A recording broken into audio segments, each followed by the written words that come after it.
It is necessary to turn the flow off and drain the body before proceeding. To begin servicing, remove the measurement module from the flow body and unscrew the sensor cable. Disconnect the drain valve. Unlatch and disconnect the tube from the inlet valve. To remove the flow body, depress the sensor tab on the mounting cleat lock and slide the lock upward. Slide the flow body up first, then toward you to remove it from the mounting cleat.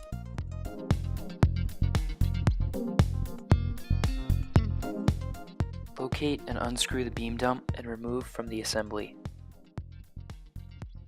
Ensure that the O-ring is removed with the beam dump.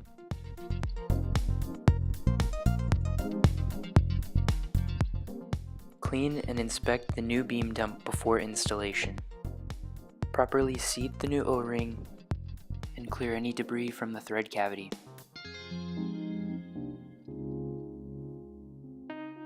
Gently thread the new beam dump into place.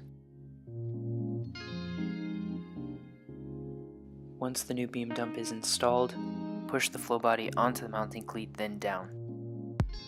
Push the mounting cleat lock down until an audible click is heard. Now, the sensor cable needs to be reconnected to the measurement module. Once reconnected, put the measurement module back into the flow body. Reconnect the sample tubing to the inlet valve, and make sure your drain valve is disconnected. And finally, restore flow.